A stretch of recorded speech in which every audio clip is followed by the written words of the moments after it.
ଆଜିର ଚାଲିଶଟି ଅନୁଚିନ୍ତା ଯାହା ଆପଣଙ୍କ ଜୀବନକୁ ବଦଳେଇ ଦବ। 1. ସବୁଠୁ ବଡ଼ ସେବା ହିଁ ଜୀବନର ଖୁସିକୁ ଅନ୍ୟର ସାଥିରେ ବାଣ୍ଟିବା। ଯେତେ ପର୍ଯ୍ୟନ୍ତ ଆପଣ ନିଜର ସମସ୍ୟା ଓ ଦୁଃଖର କାରଣ ଅନ୍ୟକୁ ଦୋଷ ଦେଇଥାଅ, ତେବେ ଜାଣିନିଅ ଆପଣଙ୍କ ସମସ୍ୟା ଓ ଦୁଃଖ କେବେ ବି ଦୂର ହେବ ନାହିଁ। 2. ଭଲ କାମ କରିଚାଲ, କେହି ସମ୍ମାନ କରନ୍ତୁ ବା ନ କରନ୍ତୁ। ଯେତେବେଳେ ସୂର୍ଯ୍ୟଦେବ ଉଦୟ ହୁଅନ୍ତି, ତେବେ କୋଟି କୋଟି ଲୋକ ନିଦ୍ରାରେ ରହିଥାନ୍ତି, ତଥାପି ସୂର୍ଯ୍ୟଦେବ ଉଦୟ ହୁଅନ୍ତି। 3. ପ୍ରତ୍ୟେକଟି ଜିନିଷର ପ୍ରାରମ୍ଭ ନୀରବତାରୁ ହେଇଥାଏ। ଆପଣଙ୍କ ବିଚାରଧାରାର ସୃଷ୍ଟି ନୀରବତାର ଶୂନ୍ୟତାରୁ ହେଇଥାଏ। ଆପଣଙ୍କ ଶବ୍ଦ ସେହି ଶୂନ୍ୟତାରୁ ପ୍ରସ୍ଫୁଟିତ ହେଇଥାଏ। ଜୀବନର ସାରାଂଶ ସେହି ଶୂନ୍ୟତାରୁ ପ୍ରାପ୍ତ ହେଇଥାଏ। ପ୍ରତ୍ୟେକ ରଚନାତ୍ମକ କାର୍ଯ୍ୟ ପାଇଁ ସ୍ଥିରତା ଓ ନୀରବତା ଆବଶ୍ୟକ ହେଇଥାଏ। 4. ବିନୟ, ସଦ୍ଗୁଣ ଓ ସତ୍ୟ, ଏହି 3 ସ୍ତମ୍ଭକୁ ପ୍ରକୃତ ଆଶ୍ରା କରି ରହିଥାଏ। ଦୈନନ୍ଦିନ ଜୀବନରୁ ହିଁ ଲୋକଟାର ସଦ୍ଗୁଣର ପରିଚୟ ମିଳେ, ଗୋଟିଏ ଦୁଇଟି ବଡ଼ କାମରୁ ନୁହେଁ। ଅନ୍ୟପକ୍ଷରେ ଦେଖିବାକୁ ଗଲେ ବହୁ ଭଲ ଅଭ୍ୟାସର ସମଷ୍ଟିକୁ ସଦ୍ଗୁଣ ବୋଲି କୁହାଯାଏ। 5.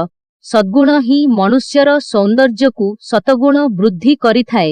ଜ୍ଞାନୀ ବ୍ୟକ୍ତି କଦାପି ବାହାରର ରୂପ ଦେଖି ମୁଗ୍ଧ ହୁଅନ୍ତି ନାହିଁ, ସେ କାର୍ଯ୍ୟକ୍ରମ ବିଶ୍ଳେଷଣ କରି ମନୁଷ୍ୟକୁ ବିଚାର କରନ୍ତି।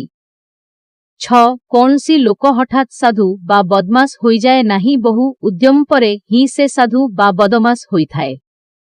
7. ଯଦି ତୁମେ ଭଲ ହେବାକୁ ଇଚ୍ଛା କର, ତେବେ ସର୍ବପ୍ରଥମେ ତୁମେ ମନେ କର ଯେ ତୁମେ ଅତି ଖରାପ। 8. ଅନ୍ୟ ଉପରେ ଦୋଷଣ ଦେଇ ନିଜ କାମ ଓ କ୍ଷମତା ଉପରେ ଭରସା ରଖି ଆଗକୁ ବଢ଼ିବା ଦରକାର। କାହା ଉପରେ ଦୋଷ ଦେଲେ କେହି ଆମ ଉପରେ ଦୋଷ ଦେବ। ନିଜ କାମରେ ଧ୍ୟାନ ଦେଲେ ଅନ୍ୟ କେହି ଆମକୁ ସାହାଯ୍ୟର ହାତ ବଢ଼େଇବ। ତେଣୁ ସବୁବେଳେ ନିଜ କାମ ଉପରେ ଧ୍ୟାନ ଦେବା ଉଚିତ। 9. ଯେପରି କ୍ଷୁଦ୍ର ପିମ୍ପୁଡ଼ିଟିଏ ବିରାଟ ହସ୍ତୀକୁ କାବୁ କରି ପରାସ୍ତ କରିଦିଏ, ଠିକ୍ ସେହିପରି ଛୋଟିଆ ଛଳନାଟିଏ ବିଶାଳ ଭାଙ୍ଗି ଚୁରମାର କରିଦିଏ। 10. ଯେପରି ଛୋଟ ଛିଦ୍ରଟିଏ ବିରାଟ ବନ୍ଧକୁ ଅନ୍ଧ କରି ଭାଙ୍ଗି ବନ୍ୟା ପ୍ଲାବିତ କରିଦିଏ, ଠିକ୍ ସେହିପରି ସାମାନ୍ୟ ମିଛଟିଏ ବିଶାଳକାୟ ଗଶ୍ଚୁମ୍ବୀ ଆଶା ଆଙ୍ଖାକୁ ଚୁରମାର କରିଦିଏ। ଏଣୁ କେବେ ଛୋଟକୁ ଆନଦେଖା କରନ୍ତୁ ନାହିଁ। 11. ଜୀବନରେ ସବୁ ଶିକ୍ଷା ମଣିଷ ବହିରୁ ପାଇପାରି ନଥାଏ। ଯଦି ବି ବହିରୁ କିଛି ଶିକ୍ଷା ପାଇଥାଏ, ତାହା ସେ ସମୟର ସୁଅରେ ଭୁଲିଯାଏ, କିନ୍ତୁ ଯେଉଁ ଶିକ୍ଷା ମଣିଷ ଖରାପ ସମୟରୁ ପାଇଥାଏ, ତାହା ମଣିଷର ମାନସପଟରେ ଆଜୀବନ ରହିଥାଏ। 12. ସୁଖ ଚାହୁଁଛ ତ ରାତିରେ ଅନିଦ୍ରା ରହିବ ନାହିଁ।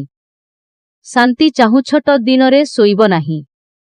ସମ୍ମାନ ଚାହୁଁଛ ତ କେବେ କାହାକୁ କଟୁକଥା କୁହ ନାହିଁ। ଭଲ ପାଇବା ଚାହୁଁଛ ତ ନିଜ ଲୋକଙ୍କୁ କେବେ ପାଖରୁ ଅଲଗା କରିବ ନାହିଁ।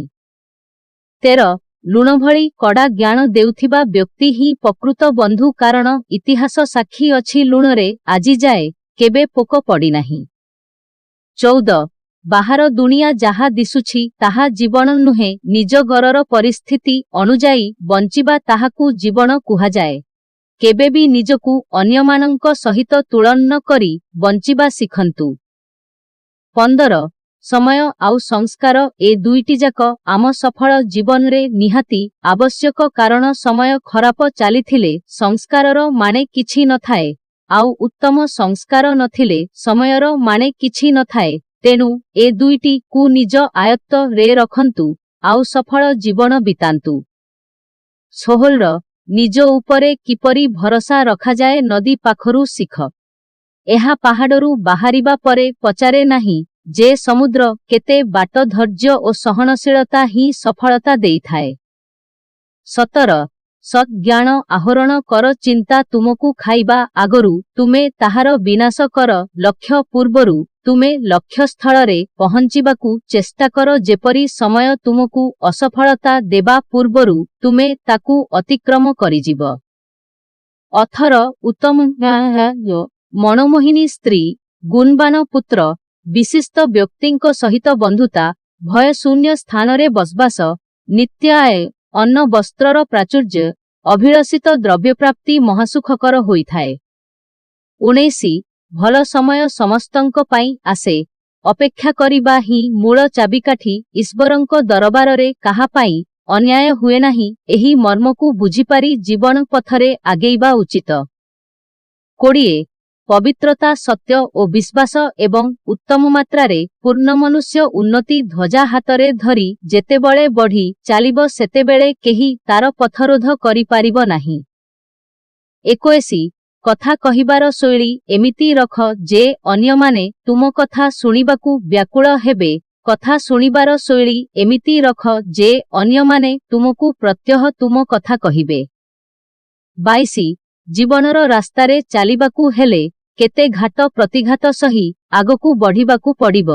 ସମସ୍ୟା ଜୀବନର ଶେଷ ନୁହଁ, ସେଇଠୁ ଏକ ନୂଆ ଜୀବନର ଆରମ୍ଭ ହୁଏ। ଖାଲି ଧୈର୍ଯ୍ୟ ଧରିବା ଆବଶ୍ୟକ।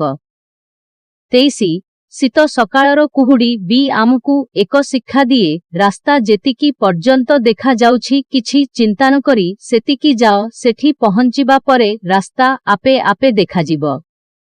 24 ଅନ୍ୟ ଉପରେ ନିର୍ଭର କରୁଥିବା ମଣିଷ ସର୍ବଦା ସୁଖରେ ରହିପାରେ ନାହିଁ। 25 ବାସ୍ତବରେ ଅଳିକ ଜ୍ଞାନ ଓ ଖ୍ୟାତି ହିଁ ମୂଢ଼ଜଣଙ୍କ କାରଣ, ଯେହେତୁ ଏଗୁଡ଼ିକ ସେମାନଙ୍କର ଅନ୍ତର୍ନିହିତ ସୁପ୍ତ ପ୍ରବୃତ୍ତି ତଥା ସଦ୍ଜ୍ଞାନକୁ ଭ୍ରଷ୍ଟ କରିଦିଅନ୍ତି। 26 ସାଧୁ ପୁରୁଷ ସବୁ ପ୍ରକାରର ତୃଷ୍ଣା ପରିହାର କରନ୍ତି। ଧର୍ମପରାୟଣ ବ୍ୟକ୍ତି ସୁଖ ସମ୍ଭୋଗର କାମନା ରଖି ବାକ୍ୟାଳାପ କରନ୍ତି ନାହିଁ। ଜ୍ଞାନୀଜନ ସୁଖ ତଥା ଦୁଃଖରେ ନିର୍ବିକାର ରହନ୍ତି। 27 ଜ୍ଞାନସିଦ୍ଧିର ସପ୍ତାଙ୍ଗ ହେଉଛି ସ୍ମୃତି, ସତ୍ୟ, ବୀର୍ଯ୍ୟ, ପ୍ରୀତି, ପ୍ରଶାନ୍ତି, ସମାଧି ଓ ଉପେକ୍ଷା। ଯେଉଁମାନଙ୍କର ମନ ସମୁନ୍ନତ, ଯେଉଁମାନେ ସକଳ ତୃଷ୍ଣା ପରିହାର କରି ତ୍ୟାଗରେ ଆନନ୍ଦ ଲାଭ କରନ୍ତି, ସେହିମାନେ ହିଁ ମୁକ୍ତ, ଦୀପ୍ତିମାନ। 28 ପରିସ୍ଥିତି ମଣିଷକୁ ଯେତିକି ଶିକ୍ଷା ଦିଏ 10 ଜଣ ଗୁରୁ ମିଶିକି ବି ସେତିକି ଶିକ୍ଷା ଦେଇପାରିବେ ନାହିଁ। 29 ସଫଳ ବ୍ୟକ୍ତିମାନଙ୍କ ଓଠରେ ସବୁବେଳେ ଦୁଇଟି ଜିନିଷ ଥାଏ, ନୀରବତା ଏବଂ ସ୍ମିତହାସ୍ୟ। ସମସ୍ୟାର ସମାଧାନ ପାଇଁ ଏବଂ ନୀରବତା ସମସ୍ୟାକୁ ଏଡ଼ାଇବା ପାଇଁ। 30 ଶାରୀରିକ ବଳ ଆଉ ସମ୍ପତ୍ତି ଉପରେ କେବେ ଭରସା କରିବା କଥା ନୁହେଁ। ରୋଗ ଆଉ ଗରିବୀ ଆସିବାକୁ ବେଶୀ ସମୟ ଲାଗେ ନାହିଁ। 31 ଯିଏ ରାଗରେ ଭୁଲ କରନ୍ତି ସିଏ ବଦଳି ଯାଆନ୍ତି, ହେଲେ ଯିଏ ଆତ୍ମଗର୍ବରେ ଭୁଲ କରନ୍ତି ସିଏ କେବେ ବଦଳନ୍ତି ନାହିଁ। 32 ନିଜକୁ ଖୁସିରେ ରଖିବା ଦାୟିତ୍ୱ ନିଜର ହିଁ ଅଟେ। କୌଣସି ଅନ୍ୟ ଲୋକଠାରୁ ଏହାର ଆଶା ରଖିଲେ ଶେଷରେ ଦୁଃଖ ହିଁ ମିଳିବ। 33 ଜୀବନରେ କିଛି ହୁଅ ବାଣ ହୁଅ, କିନ୍ତୁ ବୃଦ୍ଧକାଳେ ମାବାପାଙ୍କର ସାହାରା ନିଶ୍ଚିତ ହୁଅ। 34 ଜନ୍ମ ପୂର୍ବରୁ ଭଗବାନ ସବୁ ସମ୍ପର୍କ ଗଢ଼ି କରି ପଠାଇଥାନ୍ତି, ହେଲେ ଦୁଇଟି ସମ୍ପର୍କ ଜନ୍ମ ପରେ ସୃଷ୍ଟି ହୁଏ, ଗୋଟେ ହେଲା ବନ୍ଧୁତା ଆଉ ଗୋଟେ ଶତ୍ରୁତା। 35 ମୁଁ ଶବ୍ଦକୁ ବାରମ୍ବାର ପ୍ରୟୋଗ କରିବା ଅନୁଚିତ, କାରଣ ଏହା ନିଜର ଅହଂ ଭାବକୁ ପରିଲକ୍ଷିତ କରିଥାଏ। 36 ବିନା ସ୍ୱାର୍ଥରେ ଗଢ଼ା ଯାଇଥିବା ସମ୍ପର୍କ ବହୁତ ମଜବୁତ ହୋଇଥାଏ। ଯେତେ ବାଧାବିଘ୍ନ ଆସୁ ପଛେ ତାହା କେବେହେଲେ ଭାଙ୍ଗେ ନାହିଁ। 37 ଏବଂ ସତ୍ୟ ହେଉଛି ଏକ ଦୃଢ଼ ସମ୍ପର୍କର ଦୁଇଟି ସ୍ତମ୍ଭ। ଯଦି ତୁମେ କୌଣସି ବ୍ୟକ୍ତିଙ୍କୁ କରୁନାହଁ, ତେବେ ତୁମେ ତାକୁ ସତ୍ୟ କହିବ ନାହିଁ, ଏବଂ ଯଦି ତୁମେ ତାକୁ ସତ୍ୟ କୁହ, ତେବେ ସେହି ବ୍ୟକ୍ତି ତୁମକୁ କରିବ ନାହିଁ। 38 ସିଧାସଳଖ କହିବା ଶିଖନ୍ତୁ, କାହାର ପଛପଟେ ନୁହେଁ। 39 ଅନ୍ୟର ଦୋଷ ଦେଖିଲା ମାତ୍ରେ ତାକୁ ସମାଲୋଚନା କରିବା ପୂର୍ବରୁ ନିଜର ସେହି ଦୋଷ କେତେ ଦୂର ଅଛି ପ୍ରଥମରୁ ବିଚାରି ନିଅ। 40 ଲାଇଫରେ ସବୁବେଳେ BINDAS ରେ ରୁହ, ଡରିକି ବଞ୍ଚଣା କି କିଏ କଣ କହିବ, ଆରେ ଲୋକଙ୍କ କାମ ସେମାନେ କହିବେ। ଯଦି ଭିଡିଓଟି ଆପଣମାନଙ୍କୁ ଭଲ ଲାଗିଥାଏ, ଏମିତି ଆଉ ନୂଆ ନୂଆ ଭିଡିଓ ପାଇଁ ଆମ ଚ୍ୟାନେଲକୁ ସବସ୍କ୍ରାଇବ କରିବେ, ଆଉ ପାଖରେ ଥିବା ବେଲ ଆଇକଣକୁ ଦବେଇ ଦେବେ। ଭିଡିଓକୁ ଲାଇକ କରିବେ ଆଉ ସାଙ୍ଗମାନଙ୍କୁ ସେୟାର କରିବେ। ଭିଡିଓଟି କେମିତି ଲାଗିଲା କମେଣ୍ଟ ବକ୍ସରେ ଜଣେଇବେ।